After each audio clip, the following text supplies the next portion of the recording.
చాలా రోజుల ముందే అశ్విన్‌కి, రోషినికి మధ్య పరిచయం ఏర్పడింది. రోజు రోజుకి పరిచయం కాస్త స్ట్రాంగ్ అయింది. అశ్విన్ రోషినిని ప్రేమించాడు. రోషిని కూడా అశ్విన్‌తో చాలా క్లోజ్‌గా మూవ్ అయ్యేది.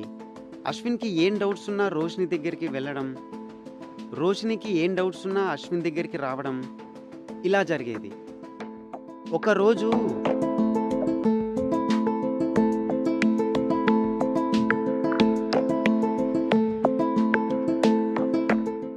Thank you so much Ashwin. నువ్వే కానీ హెల్ప్ చేయకపోయింటే ఈ పాటికి నా జాబ్ పోయిండేది. దానికి కూడా థ్యాంక్ యూ. యాక్చువల్లీ ఎప్పటి నుంచో నీకు ఒక విషయం చెప్పాలనుకుంటున్నా. చెప్పు.